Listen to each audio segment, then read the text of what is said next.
kenapa aku nggak pernah percaya ada yang bisa mengulangi jejak aku. Ya. Karena Oke. aku ngulangin aja nggak bisa. Iya.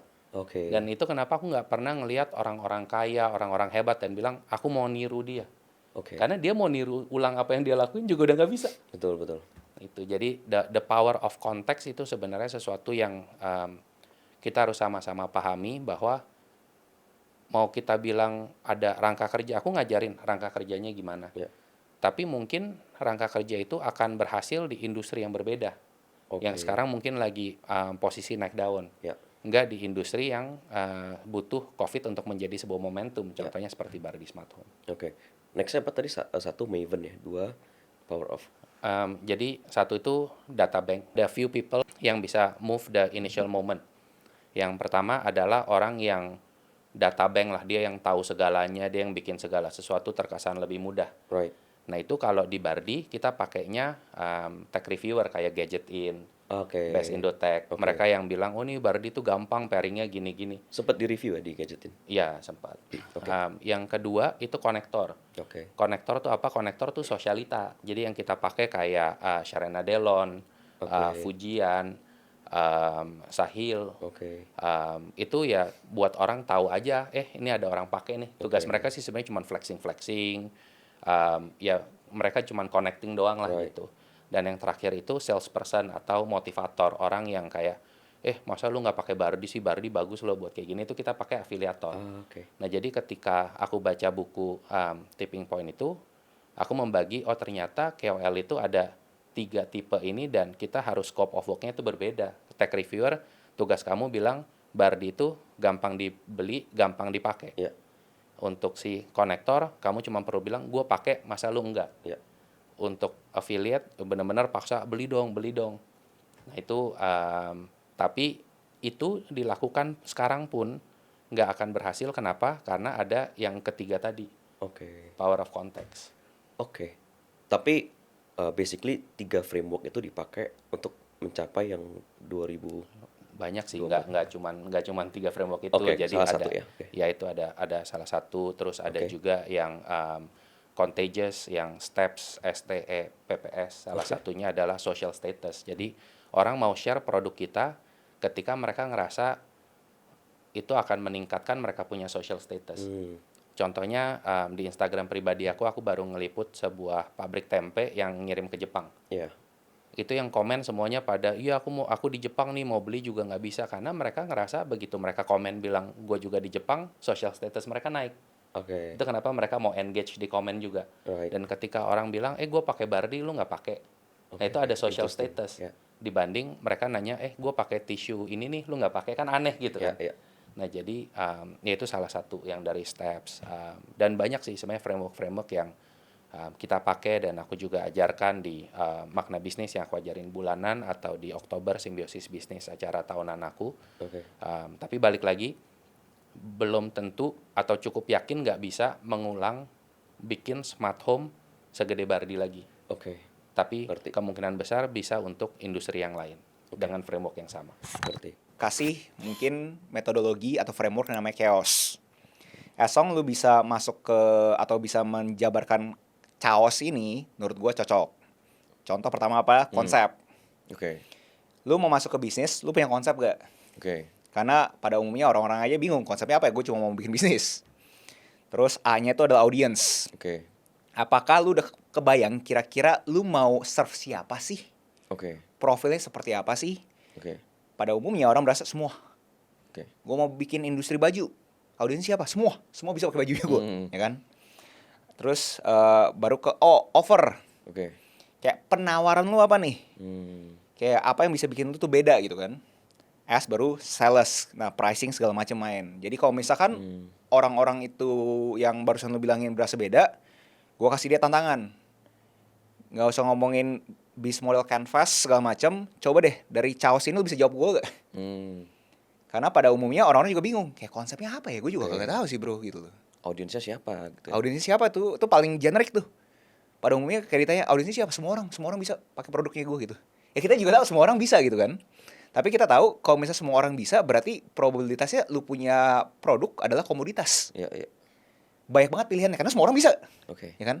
Nah, saat lu itu banyak banget orang yang bisa masuk ke industrinya lu, berarti kan lu butuh yang namanya business mode. Apa yang bikin lu beda? Ya. Yang orang berasa, ih unik tuh gitu loh. Hmm.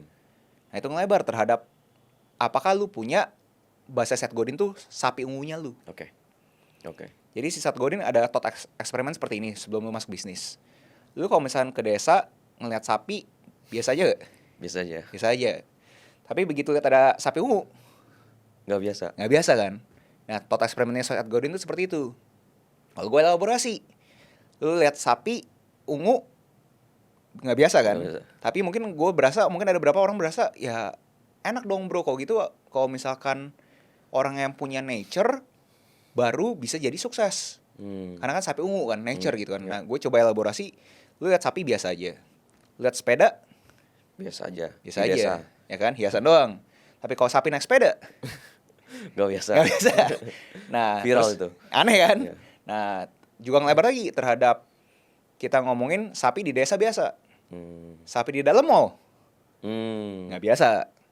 Nah, jadi terhadap si Seth Godin punya ngomongin sapi ungu ini, menurut gue relevan nih ke lu yang mau bisnis ini. Lu berasa ada yang beda gak dalam lu punya penawaran?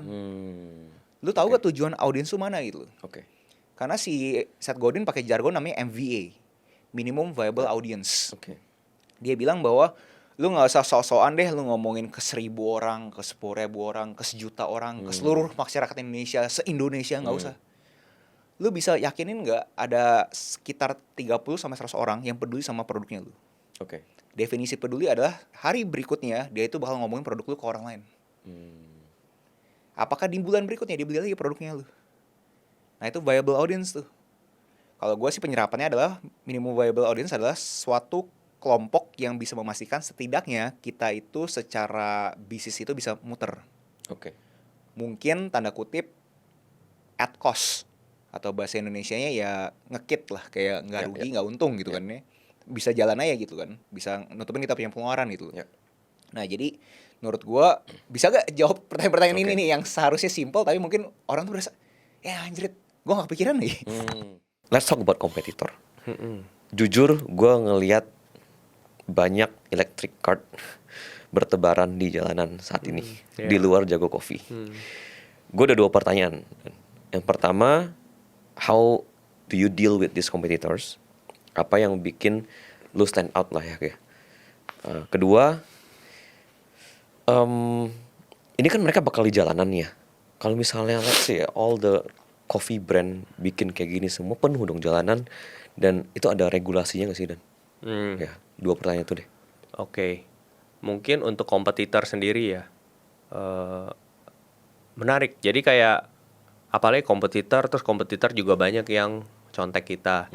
Itu membuktikan bahwa kita jadi inspirasional buat mereka juga gitu kan. Berarti membuktikan kalau bisnis model ini works di sini gitu. Karena mereka melihat kalau nggak mereka nggak berani ambil resiko untuk ngebuat hal yang sama seperti kita gitu kan. Jadi itu proven lah di sana. Dan menurut gue kita juga ketika adanya kompetitor itu ngebuat lebih cepat untuk berkembang karena kita nggak ada di zona nyaman terus-menerus. Jadi kita juga banyak belajar dari kompetitor kita juga di sana. Jadi kita cuman ambil yang baiknya aja lah gitu untuk kedepannya, sehingga kita ketika kita scale bisnisnya kita nggak taken for granted gitu. Bukan karena kita the only one, tapi kalau kita nggak bisa jaga kualitas kita, nggak bisa jadi konsistensi kita, ngebuat bisnis kita nanti nggak jadi sustainable ke depannya gitu. Jadi I'm okay with that. Untuk yang regulasi ya nggak bisa nutup kemungkinan saat ini Jago juga kita siap kapan saja untuk menjaga berdiskusi, menjadi ruang diskusi untuk para regulator ini, pemerintah dan segala macam. Kita sangat siap untuk berdiskusi untuk itu. Tapi sebelum kan belum ada ruang bicara juga untuk regulasi seperti apa gitu ya. Tapi yang jelas nanti kalau yang kita bisa lakukan sekarang adalah makanya kita mengatur semuanya. Jadi mengatur jagoan berjualan di mana saja, gimana mereka berjualan. Kita selalu berkoordinasi dengan Satpol PP, bahkan ormas yang ada di setempat. Bukan hanya ormas tapi juga lokal Penduduk lokal. penduduk lokal di sana kayak RT, RW, kelurahan. Kita jaga hubungan baik sama mereka gitu. Bahkan itu ada di salah satu OKR kita harus punya 10 organisasi lokal yang ada di sana. Kita harus bekerja sama dengan mereka. I see. Kenapa? Karena jika nanti regulasi atau apa, kita tidak mau kayak secara kita berjualan kita malah menimbulkan konflik. Justru Betul. yang kita mau adalah merevitalisasi, memodernisasi cara berjualan retail ini, Ya. gitu. Jadi kita sudah harus siap. Jadi nggak mungkin sekarang hanya jualan kopi aja kan. Kita nggak tahu ke depannya bisa jualan apa, dan mungkin kompetitor atau orang-orang lain bisa terinspirasi ngebuat nasi goreng keliling mungkin, padang keliling mungkin. Iya, banyak Ya kan? pakai QR dan Iya, lain-lain ya. jadi cart, jagoan, ya kan, teknologi, Setuju. sama komunitas itu adalah satu kesatuan. Right. Jadi kita nggak bisa lepasin komunitas ini, makanya kita always support the community gitu. And you are open kalau misalnya suatu hari mau discuss about untuk meregulasikan ini biar rapi gimana. Biar rapi, iya, Right, benar. Biar rapi, biar kalau misalnya negara lain kita lebih maju loh, kayak gitu. Betul, Kita udah siap loh, misalnya kayak have another pandemic. Jangan. We already prepare. Yeah, I know, but we already prepare for that. Oke. You know, ketika pandemi, Grab naik penjualannya naik berapa ratus %. Grab, Gojek gitu kan, semua online delivery. Ya.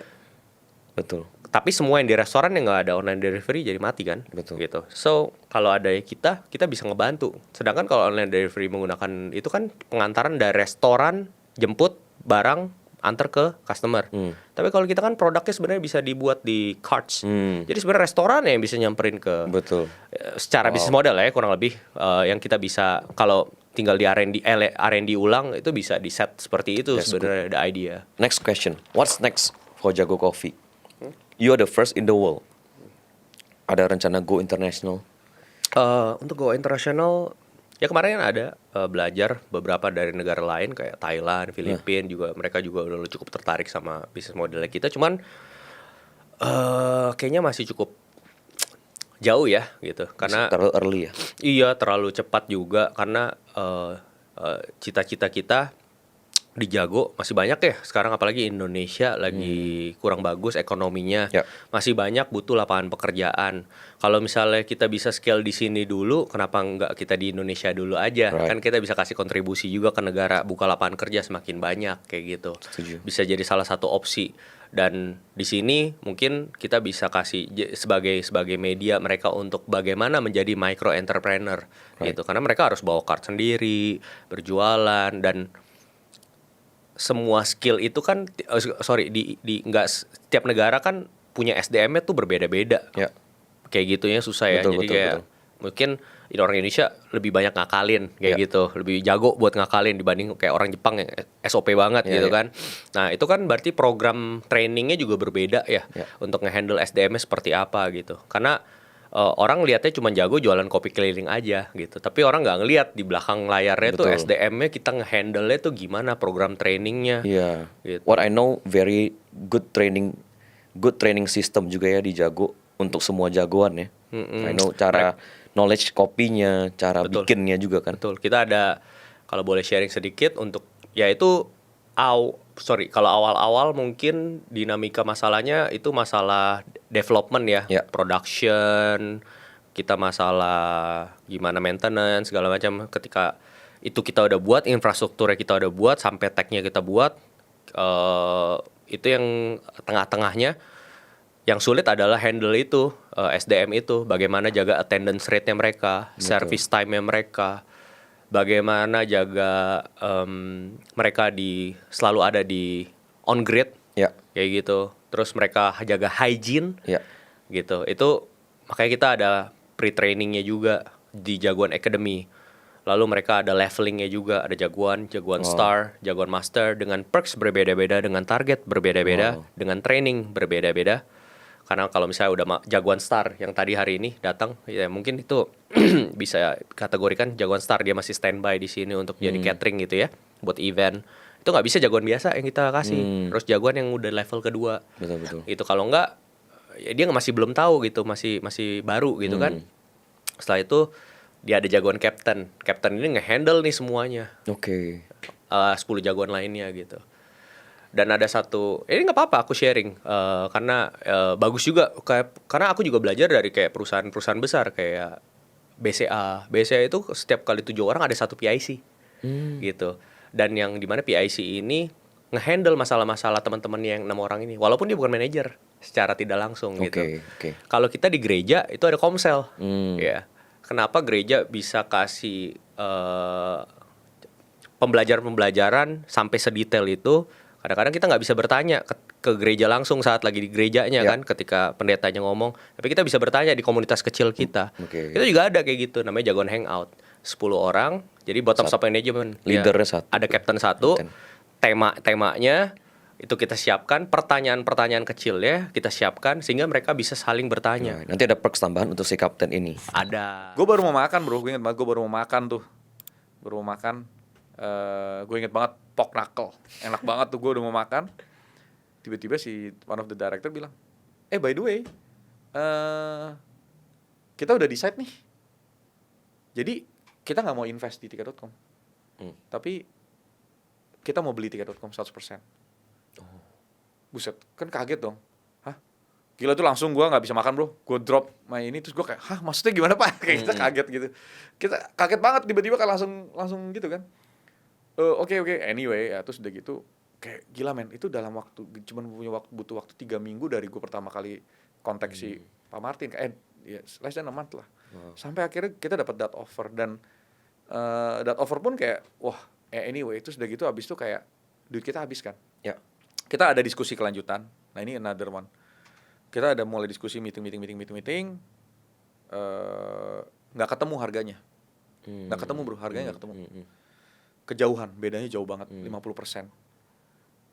Si Jaromnya udah telepon gue. Nah yang telepon ini which is mentor gue nih sekarang. Which is CEO-nya tiket sebelumnya itu adalah si Pak George. Dia telepon gue, Ger, kayaknya dealnya off ya, nggak jadi karena budgetnya kejauhan bedanya. Wah itu gue down banget. Seluruh gue partner gue juga kita udah kayak wah berat. Habis itu akhirnya gue kayak bilang gini, nggak bisa nih, gue mesti nekat nih waktu itu. Gue telepon dia. Ini kan setelah kita berapa kali negosiasi gini. Koh lu lagi di mana? Gue samperin lu sekarang juga. Gue lagi nge-gym di Senayan City. Waktu itu udah malam kan, udah sore malam. Ya udah kok nggak apa-apa, gue tungguin aja. Gue datengin Senayan City. Gue tungguin dia tuh di Salad Stop. Tungguin dia sampai beres nge-gym. Udah malam, jam 8, jam 9. And then gue di situ kita ngobrol sampai tutup banget. Tapi di situ gue bilang, kok gue tahu lu ini kita jaraknya jauh gini-gini segala kan. Boleh nggak? Gue nekat banget. I have this one number. Gue guarantee you pasti seluruh shareholder gue pasti akan setuju dengan this number. Oke. Dan I think this number hopefully lu bisa bawa ke share the Jarom family supaya bisa jadi consideration. Final offer gitu. Kasih. Oh ya udah, tapi lu bisa garanti ini soalnya kan kalau padahal bro itu gue belum ngomong sama sekali sama shareholder gue semua. Gue nekat aja, I just throw the number karena gue rasa ini make sense segini. Udah dong.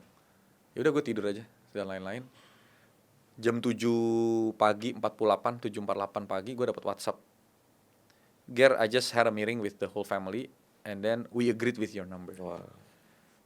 Jadi gue deal pakai WhatsApp bro, that number. Wow. So gitu. Ya jadi kayak ya the rest is history. Waktu itu gue udah masih banyak story lah. Itu kayak bener-bener ups and downs-nya it's just quite amazing. And then salah satu yang amazing-nya adalah kayak duit kita udah habis. Jadi waktu itu kita setelah udah deal value masih mau due diligence, kita bilang by the way kok gue boleh nggak request satu hal. Duit kita udah habis, boleh nggak gue pinjem duit dari lu? Mati nggak lu? Buat apa? Dia mau masuk ke kita, tapi sebelum itu beres dealnya gue minjem duit dulu. Mati nggak lu? Buat bayar gaji doang kok. Maksudnya supaya tiket.com-nya nggak keburu tutup, supaya karyawan gue nggak perlu lay off. Bener-bener nol ya. Dan mereka tuh nggak tahu kalau kita nggak punya duit. Jadi gue deal dulu dong, gue deal numbersnya dulu, baru di diligence. Tapi pas di situ, sebelum gue di diligence, gue bilang dulu, by the way kita nggak ada duit, boleh nggak? Gila mereka, karena mereka percaya sama tiket, mereka they believe sama kita juga, mereka kasih kita loan gede banget untuk bayar gaji ya. Untuk bayar gaji dan jaminannya saham kita semua. Oke. Ya udah oke loh gitu kan, ya udah. Tapi gila men, udah gitu doang. Karena gue nggak ada nothing else buat jadi jaminan kan. Jadi akhirnya gitu. Intinya kalau misalnya dealnya nggak jadi, Sama. ya gue sama harus. Ya intinya gue sama-sama bakal hilang anyway Iya, iya. gitu kan. So dikasih itu dan gue due diligence itu gue minta secepat mungkin. Harusnya prosesnya itu bisa 6 bulan sampai setahun. Kita beresin dalam waktu 2 bulan bro. 2 bulan itu kita ada audit finance, audit pajak, audit apalah manajemen. Itu nggak tidur. Gue sempat meeting. Gue meeting total 20 jam di ruang meeting yang sama. Nggak keluar. Cuman ke WC balik lagi. 20 hours man. Dari pagi sampai jam 5 pagi. Jadi gue datang jam 8 pagi, gue pulang tuh jam 5 pagi. Baru keluar dari ruangnya. Untuk make sure seluruh dokumennya deal beres. And then ya gitulah. Tapi ya makanya kenapa rata-rata mungkin orang-orang tuh customer kita tuh tahu Tiket.com tuh mulai 2018. Padahal kita mulai 2011. Reasonnya kenapa? Karena kita sejak sama Jarum ini baru kita bisa, karena kita bilang sama mereka, you know what, walaupun kalian udah beli kita, tapi we really trust Tiket.com. We trust di Tiket.com bakal jadi one of the largest in this region. And we want to be a part of it. Gitu kan. Dan thankfully mereka percaya banget sama kita. Mereka actually pengen kita run the company. Jadi walaupun mereka yang udah beli, mereka mau run the company. Tapi kita bilang sama mereka dong kayak, by the way, setelah 1 tahun kita jalanin ternyata hasilnya bagus banget. Growth-nya tinggi banget dan lain-lain. Pokoknya intinya the result was very good. Terus akhirnya kita bilang, by the way kita tuh sebenarnya kita entrepreneurs, bukan karyawan biasa. Dan mereka juga akhirnya kasih kita untuk buy back our own shares. Jadi kita akhirnya bisa beli saham kita balik sebagian. That's good. And then abis itu mereka juga kasih kita ESOP, stock option, yang lumayan sizable. Jadi kita punya ownership lumayan gitu di tiket kembali. Jadi sebelumnya gue udah pernah lepas 100% bro. Tiket.com gue udah pernah lepas. Gue udah banyak banget lah ups and downs tuh kalau shareholdership kayak macam-macam. Tapi kita udah pernah ngerasain segala jenis. Kita udah pernah ngerasain pecah kongsi, dipaksa jual saham, dipaksa beli saham, dipaksa untuk hal yang lain. Terus udah gitu kayak berantem lah, nggak cocok lah, ada shareholder yang maksa jual, ada shareholder yang ngasih gratis, kayak gitu-gitu udah macam-macam lah. Tapi pokoknya intinya kayak karena again at the end of the performance speaks sih. Jadi waktu itu result speaks. Kayak fast forward sekarang itu kita kan dulunya kan 1:10 size-nya. Sekarang itu kita cuman 1:2 kira-kira. Wow. Gitu. And actually we did that with only like 3 years, 3 tahun. And How important is the intuisi, Gus? Tinggi banget. Kayak balance-nya tuh gimana? Dari data dan intuisi gitu misalnya. Ya, itu gue suka ngomong tuh. Jadi gue ada ketemu beberapa orang juga yang sifatnya itu bener-bener intuisinya tinggi, tapi nggak di-backup sama data. Oke. Itu yang bisa bahkan diekstrimkan ngomongnya delusional. Ya. Kayak at least kalau misalnya datanya ada uptrend, itu menurut gue masih berasa, oke nih, masih ada make sense-nya gitu. Kenapa lu kerjain gitu kan ya. Tapi kalau datanya downtrend terus, minus 10%, kan agak aneh ya gitu. Jadi menurut gue harus ada data yang backup. Ya. Dan itu gue pengen semua Fox Numbers juga ngerti bahwa umum loh orang-orang itu mempunyai ekspektasi bisnis lu tuh growing. Ya. Layaknya kita hidup di negara Indonesia, kita mempunyai ekspektasi negara kita growing kan, GDP kita ada growing kan gitu. Jadi sangat umum orang-orang itu mempunyai ekspektasi untuk bisnis kita juga growing. Jadi saat bisnis kita nggak growing, bahkan ada yang klaim aja lu kalau misalnya stagnan bahaya lu. Itu ngelebar, ada buku namanya Only the Paranoid Survive. Lu harus paranoid gitu loh untuk lu itu bisa gerak terus. Karena kalau misalnya lu udah stagnan terus lu berasa ya udah stagnan ya nggak apa-apa, emang mungkin market gue di sini lu siap-siap mati. Karena bisnis itu kan harus growing kan. Betul. Dan itu ngelebar terhadap kenapa perusahaan-perusahaan besar itu akhirnya akuisisi perusahaan-perusahaan kecil yang menurut dia bisa lebih eksponensial lagi. Oke. Karena kan dia mau mencari omset dia buat dia tetap growing gitu. Jadi kalau balik lagi kalau ngejawab pertanyaan spesifik kayak gimana cara memastikan itu kagak salah, menurut gue ya pastiin lu itu bener-bener ke backup sama data. Oke. Karena kalau misalnya nggak ke backup sama data sih lu udah bahaya lah itu. Jadi intinya first thing first, diagnosa data dulu. Abis itu intuisi comes in. Yep. By the way, gue surprise ya lu ngomongin soal intuisi. Karena you are very logical and data person. Oke. Terus surprise lu ngomongin soal lu harus intuisi. Ada komen nggak? Karena gue berasa semua buku itu bisa bikin lu tuh pasti langsung kill the product. Tapi gue mungkin ada beberapa studi kasus yang akhirnya gue lihat sendiri karena intuisinya kuat, akhirnya bisa dapet titik eksponensial tersebut. Tapi itu ngelebar tuh, maksudnya untuk menuju ke titik eksponensial tersebut, yang ngomong padanya, bisnis kan butuh bensin, Ya. which is cash kan. Gimana caranya kita punya bensin menuju ke titik tersebut? Ya. Nah kalau misalnya lu nggak punya intuisi, nggak punya passion untuk menuju ke sana, gue rasa susah. Ya. Jadi makanya kenapa gue tadi ngomongin holistiknya dibandingkan ngomongin frameworknya, tapi bisa bahas framework juga kalau misalnya lu mau. Gue komen banyak buku yang kalau lu baca bikin lu kill the product, especially buku Seth Godin ya. Lumayan keras ya dia ya. Seth Godin ya, Ya, Seth Godin di dia tuh buku ada The Deep buku ya. The Deep. Jadi dia tuh kasih tahu kita ada 3 graphics. Ya. Ada The Deep, ada The Cliff, sama Cul-de-sac. Ya. Jadi dia pertama ngomongin yang orang-orang umumnya tuh adalah The Cliff. Jadi semua tuh nyantai tuh. Wah, lu punya enak segala macam, tapi akhirnya itu lu burn out. Itu The Cliff, jatuh karena nggak sustainable gitu kan ya. Cul-de-sac yang hidup lu di sana-sana aja tuh. Nggak tahu kemana gitu, lu pokoknya muter-muter di sana terus gitu loh. Dimana dia argue, umumnya kalau misalnya lu mau dapat sesuatu yang eksponensial di dalam hidup lu, mau bisnis atau apapun itu, tapi di konteks dia bisnis, lu harus berani untuk masuk ke jurang tersebut. Baru bisa naik. Nah, bukunya Seth Godin itu menurut gue mirip sama bukunya si Geoffrey Moore yang Crossing the Chasm. Dimana the deep itu, the chasm itu, jurang itu pasti terjadi. Nah, nggak banyak orang. Pasti ya? Pasti. Menurut dia, untuk early majority ya. Ya. Itu pasti terjadi. Karena pasti kan ada suatu saat orang lu tuh di sana-sana aja. Lu harus melakukan sesuatu ekspansi Ya. terhadap produk lu atau apapun itu, operasional lu bahkan, untuk lu bisa ke early majority. Ya. Karena ngobrol begonya, lu serve 100 orang sama serve 10.000 orang harusnya 2 hal yang berbeda. Ya. Nah, jadi menurut gue yang Seth Godin itu menarik adalah ya dia klaim ini sebenarnya hack yang lu cari. Begitu lu tahu ada ini the deep, lu tahu ujungnya kemana, lu punya intuisi, lu punya data yang menunjukkan marketnya pasti ada, itu tuh hacknya lu. Oke. Karena 99% udah pasti quit. Karena dia berasa, ngapain gue ngerjain ini? Nggak ada hasilnya gitu kan. Betul. Nah, tapi dia bilang ada satu titik yang akhirnya lu bisa naik. Itu when combination of data dan intuition come in ya. Lu pernah denger gak sih istilah 9 dari 10 orang yang beli produk lu itu bukan dari orang terdekat lu. Setuju. Kenapa? Karena mereka tahu busuknya lu. Ini gue opennya di sini. Gue ada travel umroh anyway. Oke. Dikasih umroh, baik kasih solusi. Ini Sorry, bukan gua potong maksudnya dulu. Ini another line business dari kasih solusi ya, kasih umroh. Iya. Kasih umroh ini kan biro perjalanan umroh gitu ya. Ini bukan berarti gue juga akhirnya gue benci sama teman-teman gue, sahabat gue, enggak. Tapi memang ini fakta. Gue sempat belajar psikologi juga kok.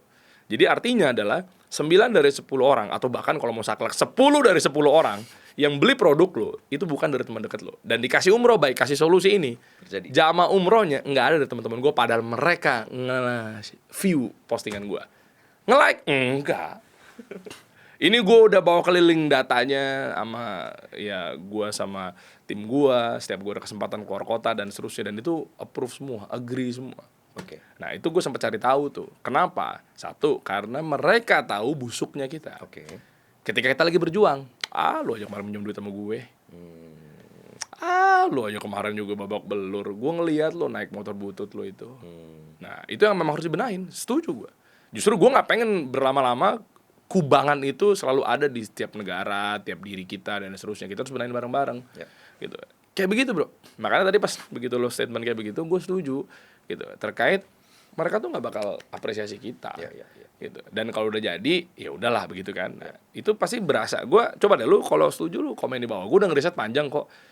Dan bahkan mereka tuh cuma nge-like, beli karena kasihan, support karena nggak enak. Itu terjadi. Menarik. Gitu. Jadi makanya buat teman-teman juga jangan, gue punya satu terobosan marketing ya. Salah satunya adalah lu jangan terkungkung sama WhatsApp status lu, cara dagangin atau promosin barang dagangan lu. Oke. Mohon maaf nih dengan segala hormat, angkanya soalnya mayoritas ya adalah dibeli karena support, karena nggak enak, karena sungkan, karena kesian. Itu yang jadi permasalahannya. Bukan berarti nggak dibeli. Ada yang beli karena iya udah beli gitu. Cuma masalahnya psikologi ya. Masalahnya di hormon.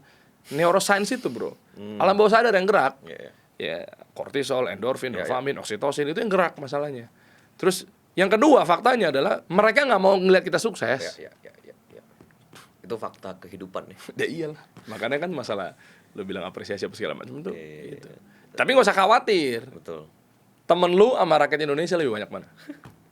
Jadi kayak Tuhan Yang Maha Esa kalau dalam hal gue adalah Allah Subhanahu Wa Taala itu menunjukkan kemahadilannya dia gitu. Ya. Kalau gue mikirnya begitu, bahwa ya kalau nggak indah dong, nggak dinamis hidup kan. Betul. Ya kayak bakal ya tenang aja, bakal dibeli ini tenang aja. Jadi kita nggak ada upaya, nggak ada sungguh-sungguhnya dan seterusnya gitu. Jadi artinya ya teman kita berapa bro, tapi rakyat Indonesia yang nggak kenal kita kan lebih banyak. Jadi Luar biasa. itu yang seksi. Jadi teman-teman gak usah khawatir, jangan mikir, kalau gitu terus siapa yang beli gitu. Kagak, udah lu optimasi secara optimal aja. Orang-orang yang kenal lu yang akan support lu, yang nggak tahu lu siapa sebelumnya gitu bro. Semangat. Semua orang tuh banyak banget mau jadi creator lah. Creator calling tuh nggak cuman gue doang dan ribu lain. Tapi gue sifatnya gini, lu punya mimpi, lu mau jadi creator gitu kan. Asal lu siap menderita ya. Lu siap tuh ditolakin orang, lu siap digebukin, lu siap apa. Please, I'll help you with all my might gitu loh. Cuman kalau lu cengeng, lu kayak aduh nanti gue ditolak orang sekali, baperan, sensian gitu ya. Jangan bro, please, karena ini it's not for everybody bro, serious, not for everybody. Dan buat kita yang udah usianya kayak 40 ya, I mean, gue suka banget sama Gary V. Gary V bilang, look, 40 is your midlife gitu loh. Ya itu worry lah, lu masih muda lah, Betul. you think mistaken, anggap aja. Cuma kita tahu diri lah bro. Ya. Life is short, right? If you're lucky enough, you live until 75 or 80. When you're 80, it's a blessing. You can live up to 90 gitu ya. If life is short, why don't you do things that you like gitu maksud gua. Right. Ya tapi you need to do it properly bro. You need to learn. You need to know, you need to learn gitu. Jangan lu kira-kira lu punya duit, lu invest gitu. It's not for everybody dan banyak yang gagal bro. Terlalu ambisius.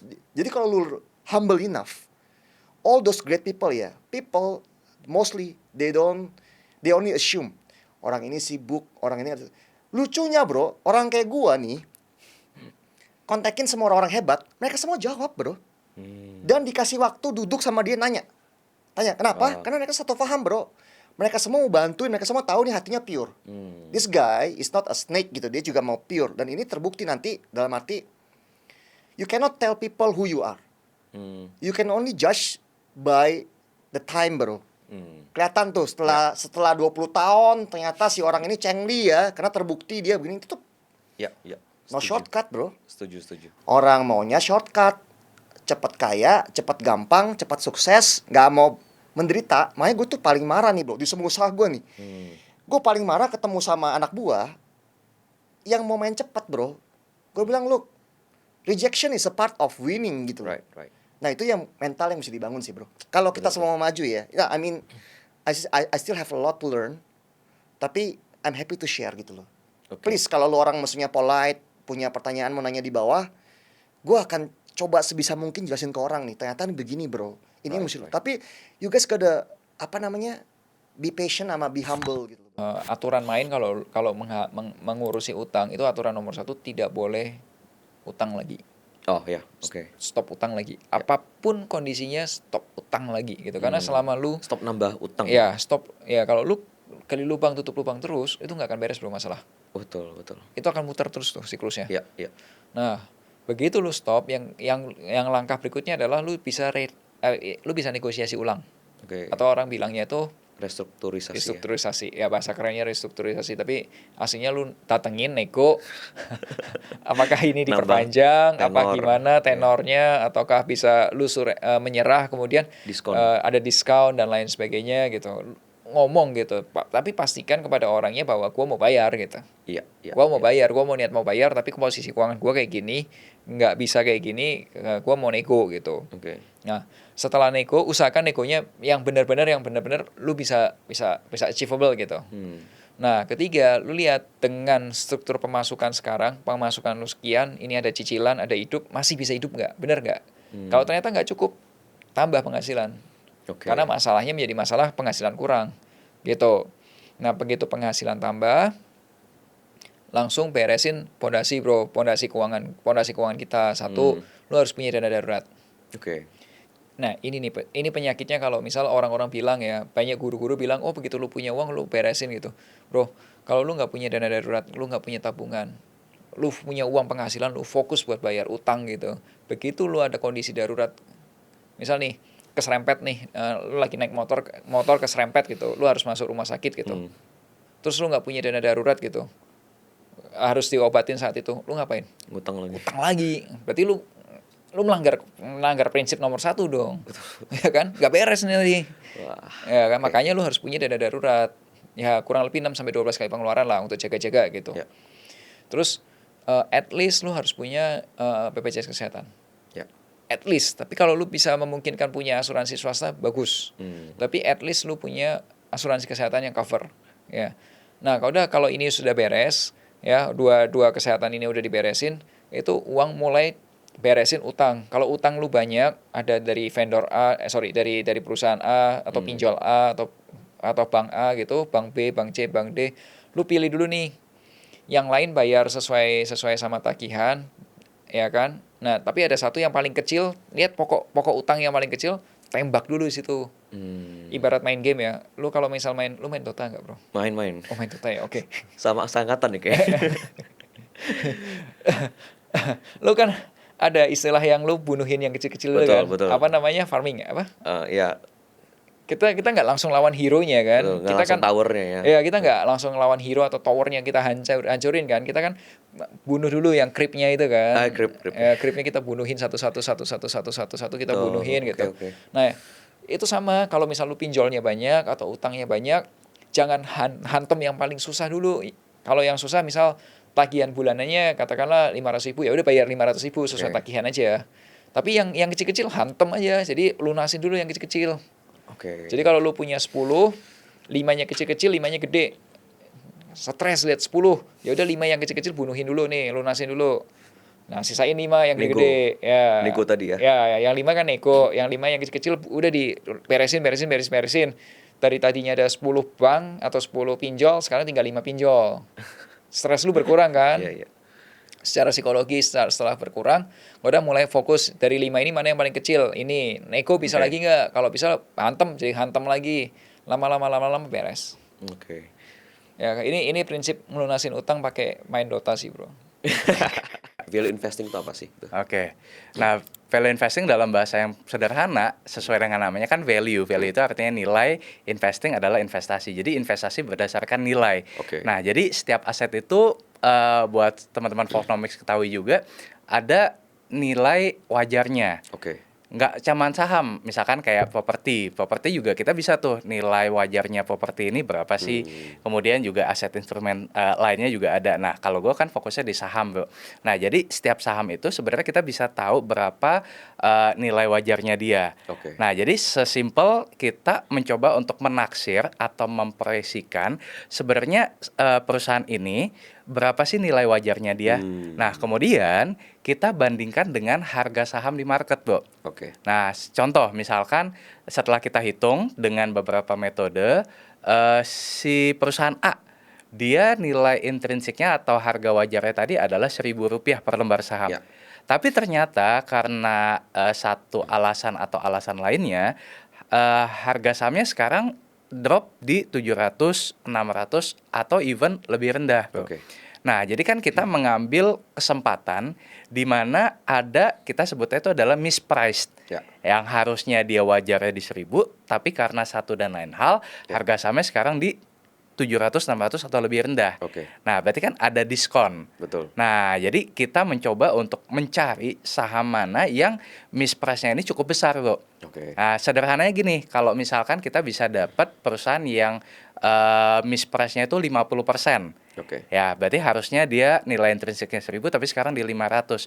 Kalau kita misalkan beli di 500 ya, maka kita percaya bahwa harga sahamnya itu akan kembali ke Rp1.000. Ya. Nah, cuman pertanyaannya apa yang bisa membuat harga sahamnya balik nih dari 500 ke 1.000 rupiah. Nah, itu kita perlu pelajari yang namanya the future of the company. Jadi dia ada ekspansi kemana, ada story growth-nya di bidang apa, kemudian ada corporate action apa, hal-hal lain yang mungkin tidak tercermin di dalam laporan keuangan. Gitu. Nah, jadi sesimpel sebenarnya kita cari saham yang terdiskon bahasa sederhananya. Gitu. Jadi bukan cari saham yang lagi panas, tapi biasanya kita mencoba untuk mencari saham yang lagi ditinggalkan justru. Under value ya. Under value, betul. Bahasanya ditinggalkan ya. Ditinggalkan karena gini, kalau saham itu lagi ditinggalkan, biasanya tuh kita sebutnya itu barang kering. Ini ada istilah-istilah gitu lah, Bro. Kalau misalkan sahamnya lagi hot, lagi naik, itu saham basah. Karena suka dibahas di sosial media, ya kan, dibahas mungkin sama influencer-influencer lain, berita gitu kan. Jadi everyone tahu tentang saham ini gitu kan. Udah akhirnya pada masuk, meskipun cuman misalkan selot gitu ya, tapi intinya jadi basah gitu kan. Nah, kalau saham-saham yang lagi ditinggalkan dalam tanda kutip tadi, itu kering. Nah, enaknya kalau kering ini adalah satu, karena tidak banyak diberitakan, tidak banyak diangkat di media gitu ya. Nah, kita bisa ibaratnya lebih leluasa membeli saham tersebut ya tanpa merusak harga. Nah, ibaratnya kalau misalkan basah, misalkan kita masuk berapa 100 juta gitu kan. Ada yang aware nih, ada yang masuk nih. Gue jualan ya gitu. Jadi akan merusak harga. Tapi kalau misalkan barangnya kering, ya udah kita mau masuk mencicil tuh lebih enak, lebih gampang. Gitu. Tapi memang mesti agak sabar tuh kalau misalkan size-nya besar. Gitu. Itu sih yang membedakan, Bro. Tadi Bro Rifan ada mention satu dan lain hal menyebabkan dia harganya di bawah harga wajar. Betul. Nah, satu dan lain hal ini kurang lebih apa? Contohnya ya. Mungkin kalau gua ambil contoh kasus ya, misalkan pengalaman pribadi deh. Ya. Contoh misalkan kayak waktu 2020 gue pernah dapat multibagger di saham Bank BNI, di BNI. Nah, BNI waktu itu nilai harga sahamnya itu turun dari sekitar Rp8.000 per lembar saham sebelum stock split ke Rp4.000 per lembar saham sebelum stock split juga. Nah, jadi kan turun 50% untuk ukuran bank besar. Ya, dia termasuk top Big Four kan. Itu turun 50%, Bro. Sale itu ya. Sale gitu kan. Memang sih ada faktor Covid-nya juga, cuman bukan itu masalah utamanya. Masalah utamanya adalah ini sedikit teknis nih, Bro. Di bank itu ada namanya CKPN. Cadangan Kerugian Penurunan Nilai. Contoh nih, misalkan Rifan nasabahnya BNI gitu kan. Gue ambil kredit nih dari BNI. Cuman karena Covid gue tidak mampu untuk membayar pinjaman gue ke Bank BNI. Nah, maka BNI harus membentuk CKPN tadi sebesar nilai pinjaman gue. Ya, contoh misalkan 10 juta, ya udah CKPN 10 juta. Kasarnya seperti itu, Bro. Nah, CKPN BNI waktu itu naik triple dari 8 triliun ke 24 triliun, Bro. Jadi 3 kali lipat. Otomatis labanya drop. Ya kan? Nah, kalau orang awam melihat bahwa wah, ini labanya turun nih. Ya, turun signifikan. Jelek, buang, ya kan? Pokoknya cut loss gitu. Nah, gue melihat bahwa labanya BNI dengan penurunan harga sahamnya itu tidak sebanding. Jadi penurunan harga sahamnya itu jauh lebih besar daripada penurunan labanya. Nah, itu yang tadi gue sempat mention tuh misprice tuh di situ, Bro. Misalkan nih perusahaan labanya turun 20%. Mungkin ekspektasi kita ya paling harga sahamnya juga turun 20%. Tapi seringkali nggak kayak gitu. Seringkali harga sahamnya bisa turun 30%, 40%, 50% atau lebih. Nah, jadi ibaratnya adalah pasar itu menghukum si saham lebih kejam daripada seharusnya, dan itu seringkali terjadi. Nah, itu yang gue coba ambil opportunity dari sana gitu kan. Nah, singkat cerita gue lihat nih si BNI ini, again ini mungkin ada istilah yang teknis, ada namanya LAR, loan at risk. Nah, loan at risk ini ibaratnya kayak ke depan kira-kira kredit macetnya BNI ini akan membaik atau malah masih memburuk. Nah, dari rasio LAR tadi, loan at risk tadi, gue melihat bahwa akan membaik. Nah, market belum mengapresiasi harga sahamnya. Nah, disitulah gue mulai masuk ke saham BNI. Nah, jadi dari 4 ribuan ya kan, beli dan ternyata selang 2 tahun harga sahamnya naik ke 9 ribu, hampir 10 ribu. Wow. Ya 2 kali lipat dalam waktu ya 1-2 tahun lah ya gitu. Dan itu salah satu story aja sih Bu gitu. Oke. Tapi maksudnya dari situ gue pengen memberikan gambaran bahwa pasar itu seringkali misprice harga saham. Oke. Gitu. Padahal kita tahu bahwa hal tersebut hanya sifatnya temporer. Oke. Nah, itu sih maksud gue, Bu. Ini adalah hal-hal yang gak banyak orang tahu ya, overlook.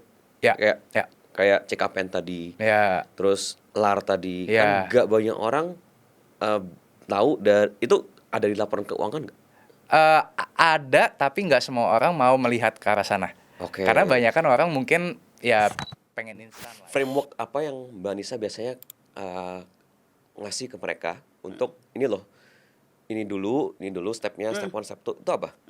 Yang pertama tuh emosi dulu. Gimana kamu ngelola emosi akan sangat ngaruh dengan gimana kamu kelola uang. Oke. Gak usah ribet-ribet lo nyatet keuangan dulu. Cek dulu, jajan nih kalau apa? Oh, jajan nih kalau sedih ternyata. Jajan nih kalau dimarahin bos. Ya kan? Jajan nih kalau lagi pokoknya ditegur bos dikit gue mau jajan gitu Oke. kan. Aduh, deadline-nya banyak banget, gue mau all you can eat. Nah, itu disadari dulu. Itu kan berarti kan pembelian-pembelian yang berdasarkan emosi. Masalahnya emosi yang negatif kita jajan, emosi yang positif kita juga jajan. Oke. Ya kan, baru gajian, kita harus self Happy. reward. Iya dong. Kita harus beli sneakers baru ini gitu. Oke. Kita nggak menyadari pembelian-pembelian yang didasari sama emosi ini. Sebenarnya bukan yang nggak boleh belanja, tapi belanjanya jangan pakai emosi. Belanjanya karena emang punya uangnya aja. Oke. Setiap bulan sudah disisihkan sekian untuk saya budgetnya shopping gitu. Misalnya Oke. gajinya 10 juta, 1 juta deh aku mau buat jajan dan belanja gitu. Ya udah nggak apa-apa, habisin aja. Tapi bukan berarti saat kamu merasakan emosi apapun, kamu jadinya jajan. Karena itu yang bikin kamu boncos. Oke. Self healing lagi, self reward lagi gitu kan. Nah, ini perlu disadari kenapa? Karena dari kecil mungkin diajarinnya demikian. Oke. Kita diajarin waktu kecil kalau nangis, kalau lagi sedih pasti dibujukinnya tuh pakai hal lain, ya kan? Beli es krim yuk, beli permen, Iya, permen. iya. Sehingga pas udah gede nangis dikit kayak beli apa nih kita gitu kan. Enggak dong ya, jangan mengaitkan perbelanjaan kamu dengan emosi kamu. Itu step 1 paling sulit. Iya tuh gimana tuh untuk mengubah itu? Mengubahnya adalah dengan menyadari si emosi yang hadirnya. Oh, aku lagi sedih. Kalau aku lagi sedih ngapain ya? Nonton Netflix aja deh.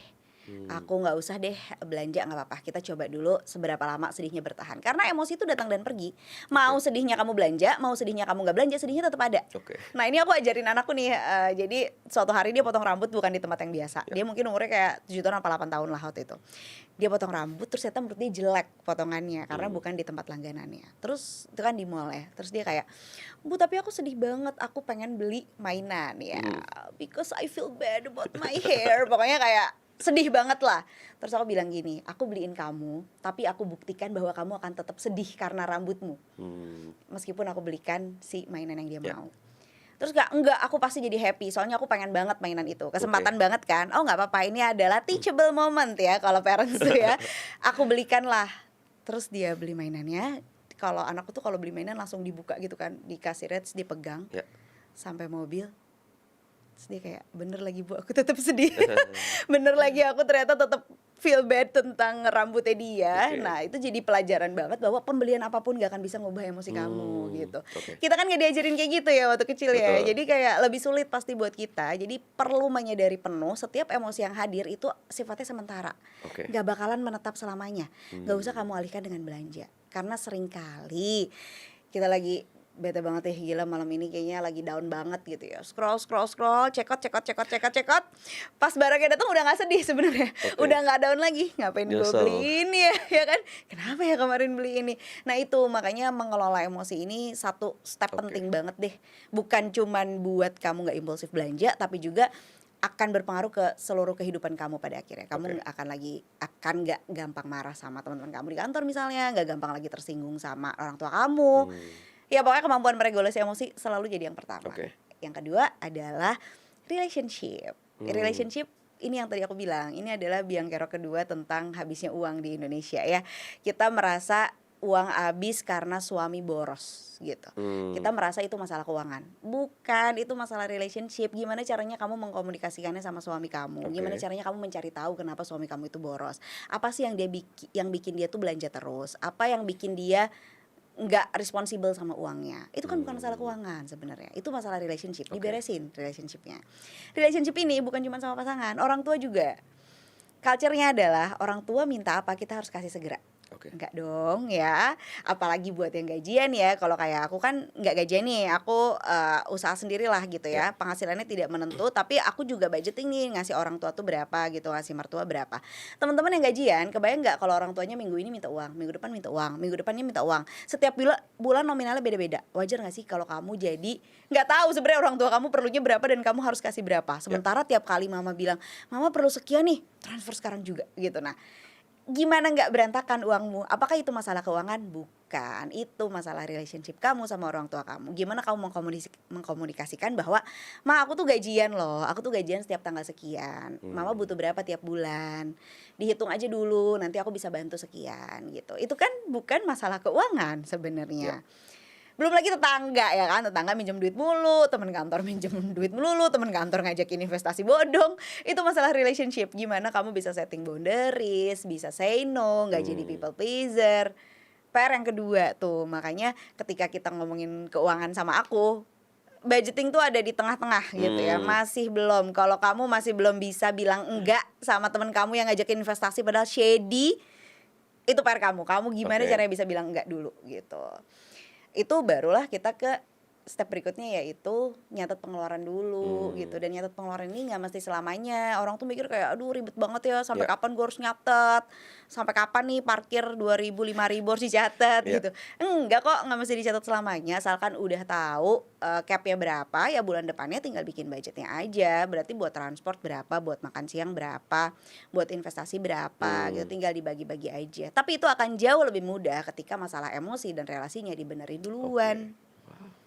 Gitu. Next ya ada Ya nextnya baru kita ke financial planning yang step by stepnya tuh, gimana caranya risk management, gimana caranya debt management, gimana caranya investasi, sampai nanti pada akhirnya yang nggak banyak orang bicarakan tentang financial planning adalah mewariskan harta kita.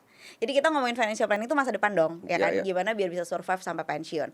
Sebenarnya ketika memutuskan menjadi orang tua, PR-nya tuh bukan cuman bisa survive di masa pensiun secara mandiri, tapi juga gimana aset-aset yang sudah kita kumpulkan itu bisa diwariskan ke anak.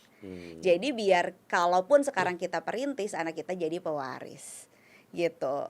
Semua orang mikirnya gini, bukan semua sih, kebanyakan orang mikirnya, kalau anak yang punya warisan tuh anak yang manja, nanti dia nggak kerja keras, anak yang privilege tuh pokoknya berbagai stereotipnya. Padahal sekarang kalau disuruh memilih apakah kamu mau mendapat warisan atau tidak, tentu jawabannya mau. Ya kan?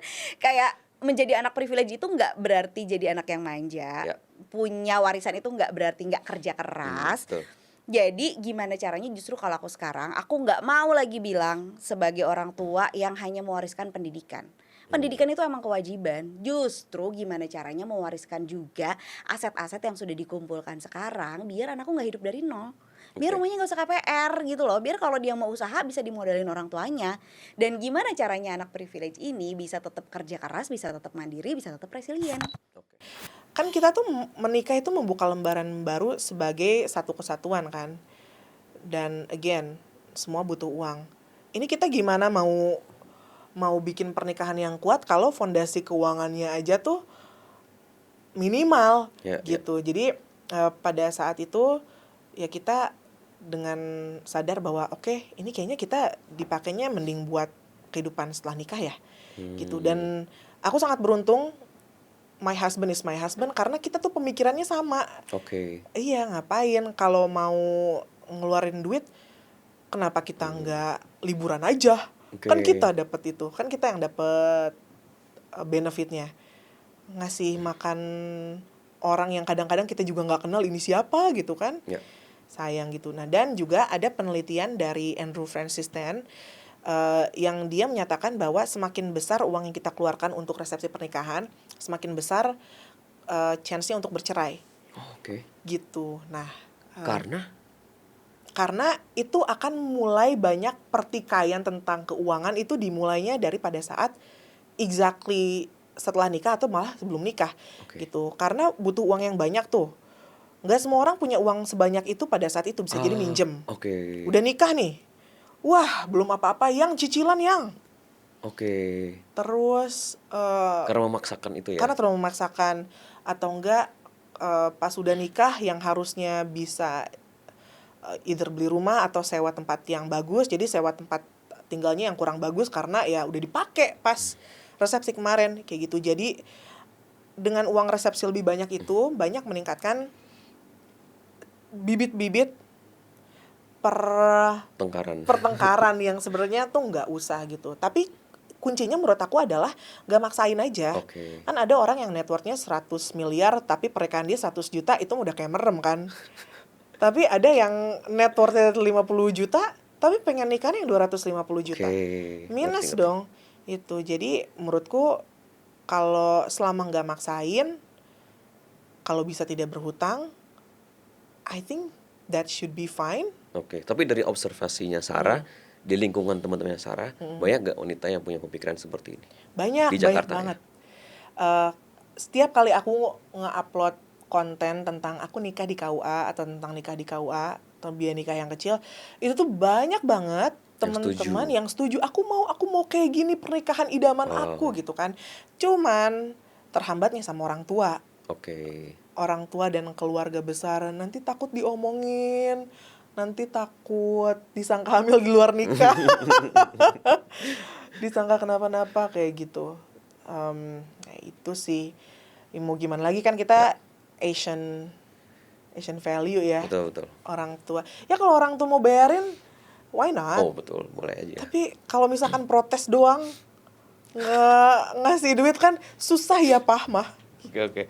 Tadi Sarah juga sempat ngomongin soal financial fidelity yang jadi salah satu financial infidelity. Infidelity atau perselingkuhan finansial yang menjadi penyebab terjadinya pertengkaran di suami istri ya, di rumah tangga juga. Boleh jelasin dengan bahasanya Sarah gak? Apa itu financial infidelity? Nah, financial infidelity atau perselingkuhan finansial itu adalah suatu kondisi di mana salah satu atau kedua pasangan itu either menyembunyikan informasi keuangan atau melakukan sesuatu yang berhubungan dengan uang di belakang pasangannya masing-masing. Gitu. Jadi basisnya adalah ketidakjujuran, terbukaan seperti itu gitu.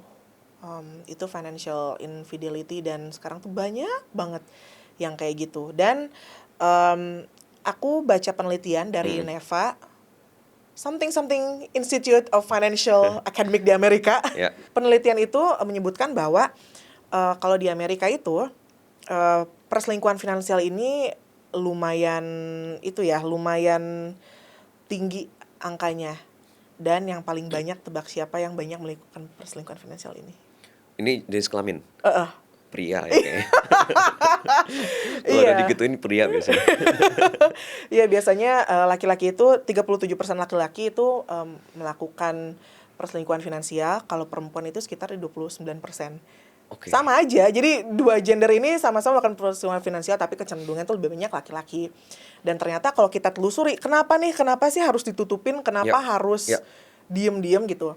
Alasan pertama adalah karena beberapa orang tuh masih menganggap bahwa uang itu adalah sesuatu yang rahasia dan itu privacy gitu. Makanya nggak dikasih tahu sama pasangan gitu. Nah, yang kedua adalah dia itu malu sama kelakuannya sendiri gitu. Jadi yang menurut aku adalah dia tuh tahu financial habit dia tuh nggak bagus. Nggak bilang-bilang sama Ayang karena malu, karena karena malu aja gitu. Kelakuan gue jelek, udah sembunyiin aja gitu. Dan yang ketiga itu karena takut apa yang mau dibeli itu nggak boleh. Gitu. Jadi kalau ada kata-kata lebih baik minta maaf daripada minta izin. Ini bibit-bibitnya kayak gitu. Dan contohnya mungkin kayak ngambil pinjol tapi nggak kasih tahu gitu ya? Iya, ngambil pinjol nggak ngasih tahu. Ngambil pinjol ngasih tahu. Punya simpenan yang berbentuk uang ya. Ini simpenan tabungan ya? Tabungan ya, punya tabungan, punya simpanan yang berbentuk tabungan ya. Nggak bilang-bilang. punya simpanan yang bukan berbentuk uang tapi dikasih uang itu juga termasuk. Itu kan nggak mungkin bilang ya. I don't know, Oke. people are different. Kalau Tapi dikasih simpanan. uang. Tapi dikasih uang itu Oh. juga bisa masalah. Dan menurut aku ini opini aku Ya. interesting, kayak kan kalau kita nikah bukannya 2 orang jadi satu kan.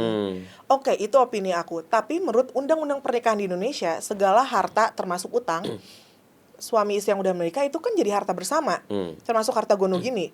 Jadi makanya kalau misalkan Mas Wiwin nanti nikah sama pasangannya, pasangannya Mas Wiwin itu SLK-nya jelek, Mas Wiwin juga jadi nggak bisa ngambil Oh iya benar. KPR Oke. ya kan, sama Kecuali pisah harta ya. kecuali pisah harta kayak gitu nih. Jadi memang kan kita 2 orang menjadi satu, terus you slept with them, you Ya, sleep with them, terus orang ini adalah ayah dari anak-anakmu, orang ini adalah yang melahirkan anak-anakmu. Kok nggak mau ngasih tahu punya uang berapa aja sih? Iya. Gitu loh. Itu yang menurut aku sangat disayangkan sekali gitu. Sarah juga ada ngomong ini lebih damaging daripada perselingkuhan beneran gitu ya. Iya. Kenapa? Karena kalau perselingkuhan beneran emotional damage gitu. Kita Oke. merasa tersakiti, dibohongi gitu kan. Tapi kalau misalkan financial infidelity, kita udah mah dibohongin juga, plus juga kita ada financial loss, financial damage. Biasanya kita udah mah sakit hati dibohongin sama suami atau sama istri, kita juga harus bayar utang, bayarnya dari mana nggak tahu, kita harus effort lagi. Itu yang lebih damaging sih. Yang ujung-ujungnya damage ke emosional juga ya. Ya, ujungnya damage emosional. Satu, lu harus kenali diri lu sendiri sih. Ya, entah itu lu dalam trading atau investing. Lu harus tahu lu penjurusannya lu lebih kayak mana nih. Terus yang kedua, conviction itu menurut gua penting, tapi harus kita ngomongnya bahasanya wise lah. Lu harus bijak juga. Maksud gua, si A bilang bagus, si B bilang bagus. Cuma kita ngomongin modal lah. Emang pertanyaannya mereka mau ngomongin mereka masuk saham ini berapa banyak? Dan backingan mereka duitnya berapa banyak untuk averaging down kan? Oke. Kita nggak tahu kan kondisinya beda. Kondisi misalkan lu di lantai 10, gue masih di lantai 2 nih pak. Beda banget kan? Which sebenarnya itu penting banget menurut gue. Jadi pertama tadi itu, kedua itu, sama yang ketiga adalah lo usah ngakuin kalau lu juga bisa kalah, dan ketika lu akui itu lebih cepat, itu loss akan berkurang sangat jauh sih bro. Oke. Jadi kalau lu masih denial, udah loss banyak, lu nggak mau ngakui lu salah, lu malah ngelawan itu biasa penyebab loss paling gede tuh di sana. Gak mau cut loss terus ya, kayak ini pasti bisa bounce back gitu ya. Iya betul, karena even saham yang fundamentalnya paling bagus sekalipun, ya which kita ngomong, ini boleh ngomong emiten gak sih? Boleh. Boleh dong. Ini cerita aja ya, sharing. Saham kayak Gudang Garam bro, siapa yang gak tahu? Oke. Sampurna siapa yang gak tahu? Unilever siapa yang gak tahu bro? Kalian cek harga sahamnya dulu sama sekarang harganya berapa, turun berapa persen. What if lu gak cut loss sih? Dulu orang bilang bagus gak bagus, murah gak murah. Cuma apakah dia gak bisa lebih murah? Jawabannya tetap bisa. Lu bayangin tuh, Unilever dari 9.000 ke 2.000 bro. Lu gak cut loss, duit lu nyangkut di sana. Tapi kan dapat dividen kok. Minus 70%, dividennya mau berapa tahun? Dividennya juga makin kecil gitu kan. Oke. Nah itu sih konteksnya. Jadi ya lu harus ngakuin kalau salah sih. Gitu. Harus cepat sih. That's a very good advice. Lu harus bisa ngakui lu kalah dan salah ya. Iya betul. Karena mau kayak gimana pun market selalu benar, dan market yang akan ngajarin kita. Kripto itu kita ngomongin soal Bitcoin ya. Jadi kita masuk ke Bitcoin dulu. Bitcoin itu harus mengerti filosofinya gitu. Oke. Dia mencakupi sisinya adalah politisnya, kemudian arsitekturalnya, teknisnya ya, termasuk ke geopolitis juga gitu. Oke. Jadi sebenarnya ini semua apakah menyelesaikan masalah di dunia. Kita jangan masuk ke kripto dulu, masuk Bitcoin dulu. Oke. Bitcoin ngerti dulu gitu. Kalau Bitcoin sendiri, dia lahir dan dia ada dan dia tidak bisa dimusnahkan. Kenapa? Karena fundamentalnya energi, listrik gitu. Listrik kalau sampai nggak ada di bumi, Selesai. apakah kalian masih memikirkan harga Bitcoin, teman-teman? Saya sih langsung berpikir air traffic controller itu pesawat gimana ya? Betul. ATC, sinyal radar, satelit gimana tuh? Betul. Phone kita, apakah kita melihat kemarin yang lagi bencana di Sumatera Utara Ya. dengan di cut off-nya internet, listrik? You see yang mana yang lebih fatal? Listrik loh. Betul. Internet paling kamu nggak bisa main handphone dan terputus koneksi dengan di luar. Hmm. Listrik kamu lihat, wah gila sih itu sih. Ya, ya. Itu ekstrim banget gitu. Kebetulan saya juga ada ikut kan donation, saya titip ke Kobobon ya, Bobon Santoso ya. Ya, ya. Kobobon kan orang Singkawang juga. Ya. Nah, saya titip aja gitu. Saya melihat kondisinya very ekstrim gitu. Ya, ya. Maka kita ketika listrik hilang, yang kita mikir adalah danger untuk kehidupan manusia. Gitu. Betul. Saya sih tidak akan mikir harga Bitcoin lagi, I don't care lah. Itu kita listrik udah nggak ada gitu. Kayak misalnya ancaman magnetic field 1863 dulu pernah kejadian ya, the whole world ada sebagian benua yang kena, itu nggak bisa nyalain apapun yang berhubungan dengan magnetis ataupun listrik gitu.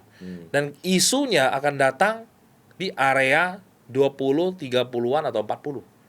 Ya ketika datang momentum itu datang lagi nih. Ya kita let's see lah apa yang akan terjadi. Yang penting sekarang kita portfolio atau manajemen keuangan kita ya semua sudah lengkap. Rumah saya ada segala macam. Saya punya, misalkan saya invest di perikanan, di pertanian, perkebunan, saya memiliki ketahanan pangan yang perlu kita ketahui ya. Itu juga salah satu glitch gitu nanti ke depan. Itu juga kesempatan. Teman-teman yang lagi nyari kesempatan itu bisa masuk ke pangan ya. Pangan tuh salah satu inti dari manusia karena manusia butuh makan. Oke. Ya. Itu akan menjadi gold ketika musibah ini datang. Your food become gold gitu. Saking berharganya.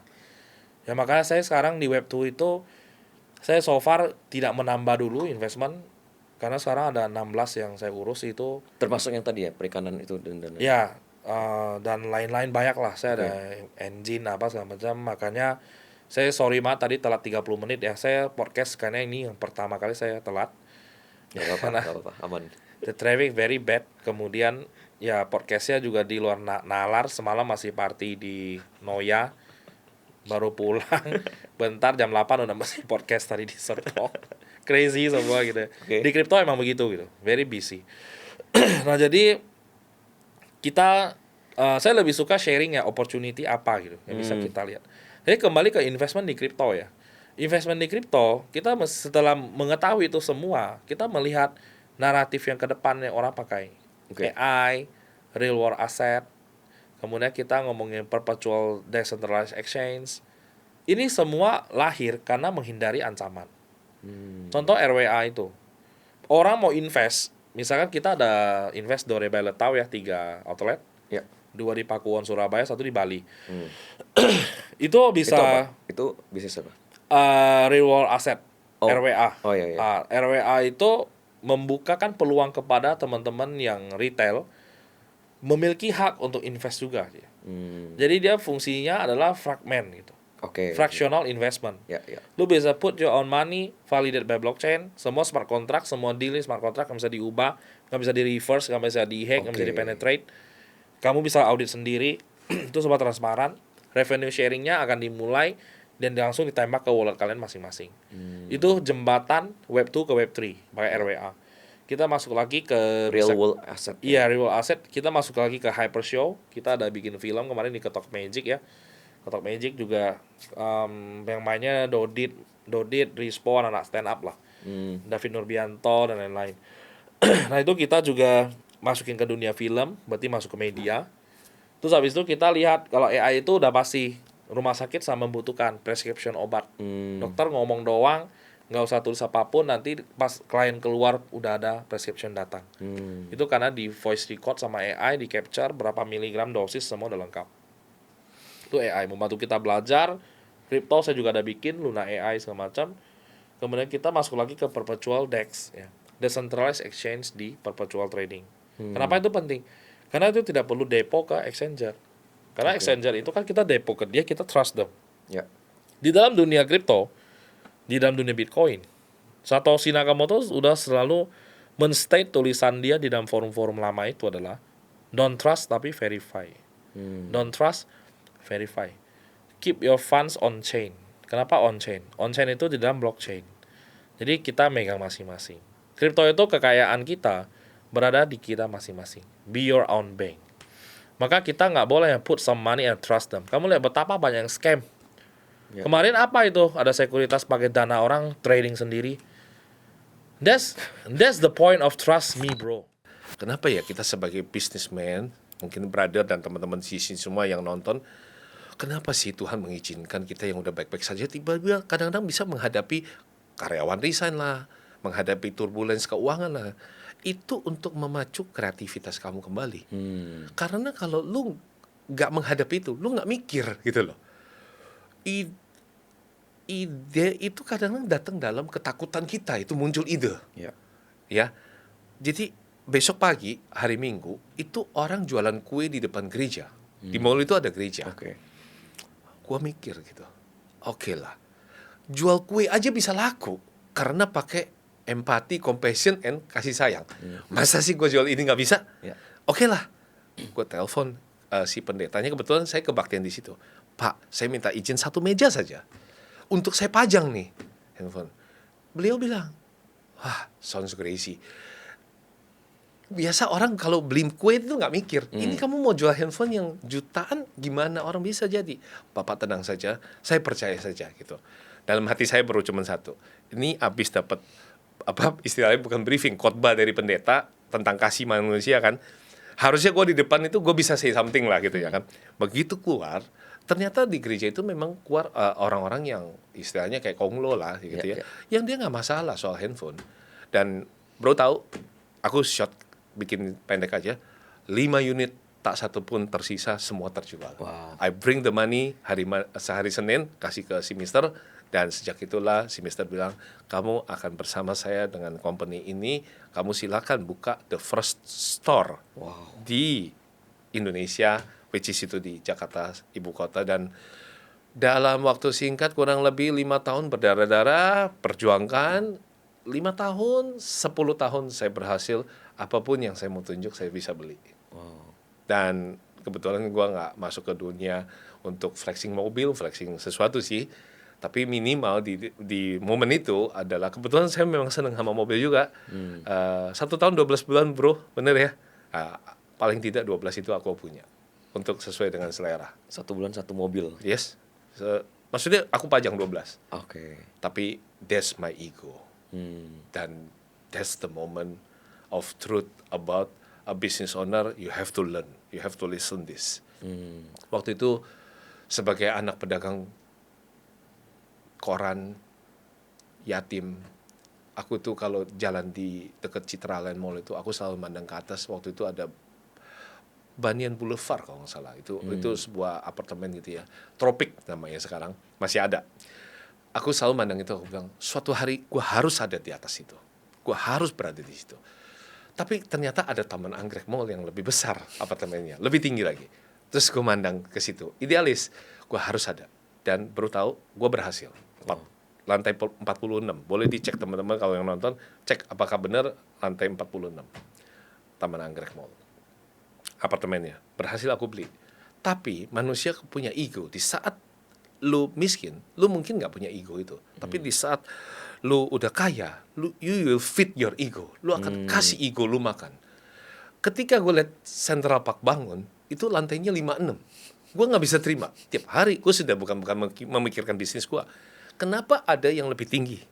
Ya kan? Gue maunya the highest. Gue beli yang lantai 56. Nah, feed the ego seperti itu membuat saya kurang perhatian terhadap partner bisnis. Saya waktu itu sudah tahu zamannya digital. Saya offline mode orangnya. Masih jualan itu menyebar ke seluruh Indonesia. At that moment, karena punya partner yang salah, ya aku tidak menyalahkan dia. Salah saya kalau setelah pembelajaran ini, punya partner bisnis yang jelek akan membuat kamu jatuh ke titik terendah. Pengkhianatan bisnis terjadi. 2017 aku kolaps dengan kondisi bukan saja ditinggalkan oleh si brand itu, dan juga saya menghadapi hutang yang cukup besar, which is itu sebenarnya bukan kesalahan saya, gitu loh. sejumlah klaim daripada perjanjian dibawa lari dari berangkas saya, dan aku harus menghadapi debt utang yang begitu besar. Oke. Ya, dan at that moment memang berat banget berpisah dengan ya you name it lah, mobil sport, mobil mewah, itu gue jual setengah harga karena silakan cek teman-teman 2017 itu lagi tax amnesty, which is itu nggak ada yang bakal beli barang-barang itu, dan gue harus lepasin satu persatu, semua my ego harus lepas, dan ini pembelajaran buat Volcnomics hari ini. Volcnomics hari ini adalah cara lu survive. Ya. Kalau lu mau bangkit, pertama adalah lepasin your ego. Don't feed Release your your ego. Oke. Kalau lu release your ego, saat itu ide kembali datang ke kamu. Tapi kalau lu masih megangin ego itu, ego will feed you. Dia yang akan makan konsum kamu. Kamu akan jatuh ke dalam titik mental terendah. Oke. Dan akhirnya mungkin kepilihanmu tidak ada yang kata lain lah. Ibaratnya berada di kamar gelap pun bayangan ninggalin kamu. Bener-bener lu gak punya siapapun loh. At that moment, wah itu bukan scary lagi bro. Wah itu minus banget sih bro. Kacau banget sih. Wah itu hari ke hari, aduh, untuk lewatin aja susah banget lah pokoknya gitu.